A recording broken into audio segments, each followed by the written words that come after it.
I'm not happy with what Putin's doing. He's killing a lot of people, and I don't know what the hell happened to Putin. I've known him a long time.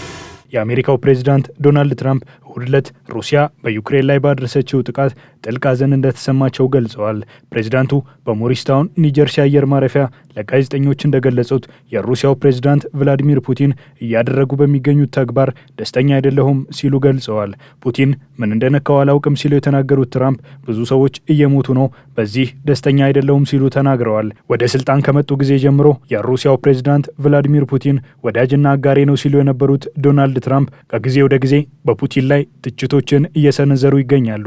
አሁንም በዚህ ጥቃት ደስተኛ ለመሆናቸውን ሲናገሩ ተደምጠዋል። ትሩዝ በተሰኘው የማህበራዊ ትስስር ገጻቸው እንደገለጹት ደግሞ ከቭላዲሚር ፑቲን ጋር ጥሩ የሚባል ግንኙነት ነው ያለኝ ያሉ ሲሆን ይሁን እንጂ ከቅርብ ጊዜያት ወዲህ ምን እንደነካው አላውቅም የሚል ሀሳብ ሰንዝረዋል። ሩሲያ እያደረገች ባለችው ጥቃትና ወታደራዊ ዘመቻ ንጹሃን ዜጎችና ወታደሮች ለሞት እየተዳረጉ ነው ሲሉ የገለጹት ዶናልድ ትራምፕ ይህ በዚህ የሚቀጥል ከሆነ ደግሞ ሩሲያ ወደ ከፋ ደረጃ ልትደርስ እንደምትችል ነው የገለጹት።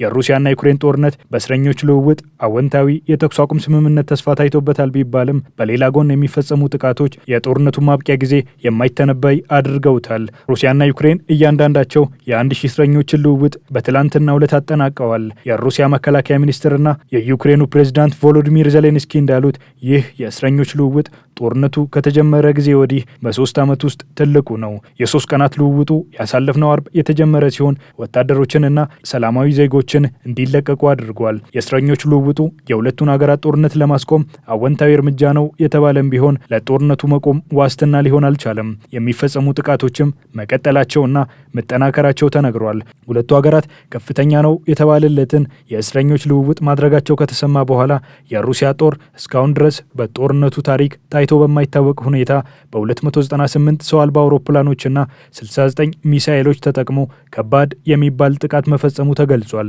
በጥቃቱ 12 ዩክሬናውያን ሕይወታቸውን እንዳጡም የዩክሬን መንግስት መግለጹን ሮይተርስ ዘግቧል። የሩሲያ መከላከያ ሚኒስቴር በተመረጡ ቦታዎች ላይ ጥቃት መፈጸሙን አስታውቆ ለውትድርና አገልግሎት ይውላሉ የተባሉ 142 ቦታዎች ላይ ጥቃቱ መሰንዘሩን ገልጿል።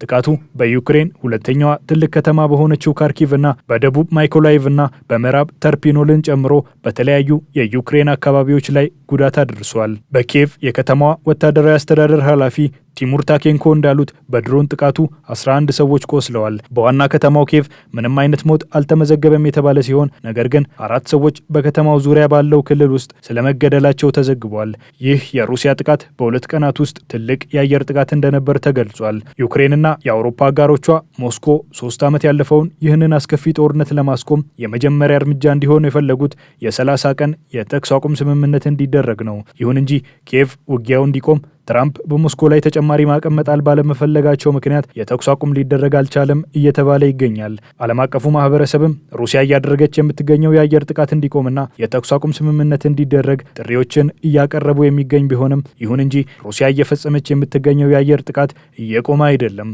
ጥቃቱን ተከትሎ የዩክሬኑ ፕሬዝዳንት ቮሎዲሚር ዜሌንስኪ ሩሲያ ላይ ጠንካራ ጫና ካልተደረገ ይህ ጥቃት ሊቆም አይችልም፣ አሜሪካም ዝምታዋን መስበር አለባት ሲሉ ተናግረዋል። ዜሌንስኪ ሩሲያ አሁን እየፈጸመች ያለችው ጥቃት አሜሪካ አይዞሽ እያለቻትና ያበረታታቻት በመሆኑ ነው ሲሉ ወቀሳቸውን ሰንዝረዋል። ዜሌንስኪ እንደተናገሩት አሁን ላይ ይህ አስከፊ ጦርነት እንዲቆም ዓለም አቀፉ ማህበረሰብ ጠንከር ያለ እርምጃና ማዕቀቦችን በሩሲያ ላይ መጣል አለበት ሲሉ ሀሳብ አቀርበዋል። የአሜሪካው ፕሬዝዳንት ዶናልድ ትራምፕ ባለፉት ጊዜያት ሩሲያ ላይ ማዕቀብ ለመጣል ለዘብተኛ አቋም ይዘው የቆዩም ቢሆን በትላንትናው ዕለት በሰጡት ቃል ግን አሁን ላይ ሩሲያን ወደ ንግግር ለማምጣት ማዕቀብ ሊጥሉ እንደሚችሉ ዝተዋል። ሩሲያ በዩክሬን ላይ ያደረሰችውን ጥቃት ተከትሎም ዩክሬንም አጸፋዋን መመለሷ ተሰምቷል።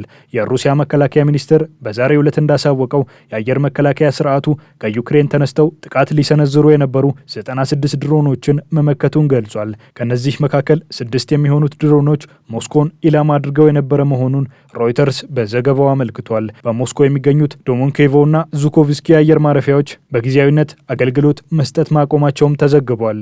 የትራምፕ ልዩ መልእክተኛ የሆኑት ኬት ኬሎግ የትላንትናውን ጥቃት አስመልክቶ በኤክስ የማህበራዊ ትስስር ገጻቸው ላይ እንዳሰፈሩት አስቸኳይ የተኩስ አቁም ስምምነት እንዲደረግ ጥሪ አቅርበዋል። በጥቃቱ ህጻናትና ሴቶች ተገድለዋል ሲሉ የገለጹት ኬሎግ ይህ አይነት ጥቃት የ1977ቱን የጄኔቫ የሰላም ስምምነት ማዕቀፍ የሚጥስ ነው ሲሉ ተቃውመዋል።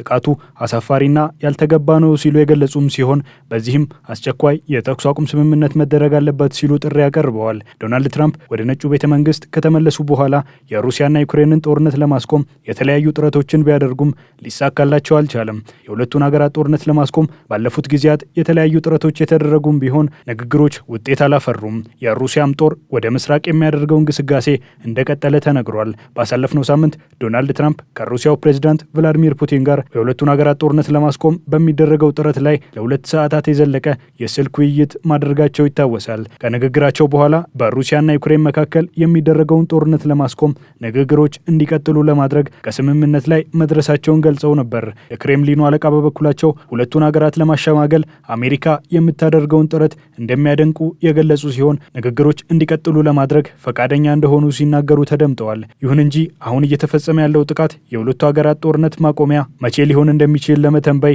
አዳጋች አድርጎታል። ጦርነቱን ለማስቆም ከሚደረገው የንግግር ጥረት ጋር በተያያዘ አዲሱ የካቶሊኮች ርዕሰ ሊቃነ ጳጳስ ሊዮ 14ኛ በዩክሬንና ሩሲያ መካከል የሚደረገውን ጦርነት ለማስቆም የተደረጉትን ጥረቶች በማድነቅ በመጀመሪያ የስልጣን ዘመናቸው ጦርነቱ እንዲቆም ባሳለፍነው ሳምንት በቫቲካን ባደረጉት ጸሎት ላይ የአንድነት ጥሪ ማቅረባቸው የሚታወስ ነው። ይህንን የድርድር መድረክ ለማዘጋጀትም ቫቲካን ፍላጎት እንዳላት ገልጻለች። ይሁን እንጂ እንደ ዩክሬኑ ፕሬዝዳንት ቮሎዲሚር ዜሌንስኪ ገለጻ የሰላም ጥረቶች ሊሳኩ የሚችሉት በሞስኮ ላይ የሚደረገው ግፊት ሲጠናከር ነው ሲሉ ተናግረዋል።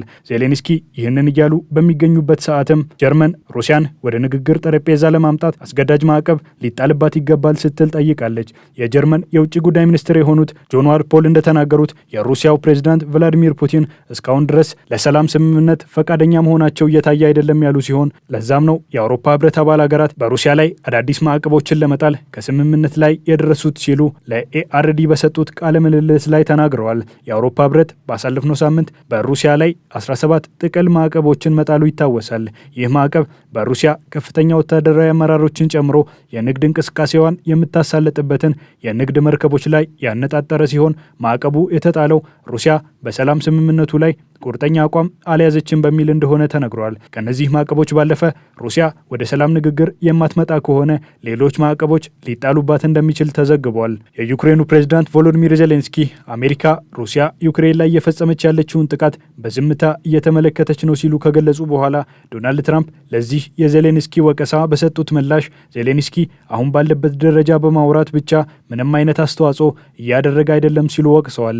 ይህንን ተከትሎም የዩክሬን ዲፕሎማት የሆኑት አሌክሳንደር ማሬስኮ ትራምፕ በሩሲያና ዩክሬን መካከል ያለውን ጦርነት ለማስቆም የገቡትን ቃል መጠበቅ አለባቸው ሲሉ ገልጸዋል። ትራምፕ ከፑቲን ጋር ባላቸው ጥሩ ግንኙነት የተነሳ ሩሲያ ላይ ማዕቀብ ለመጣል እያመነቱ ነው ሲሉ የተናገሩት ማሬስኮ ከዚህ ይልቅ ዩክሬንን እየተቹ ነው ሲሉ ወቀሳቸውን አቅርበዋል።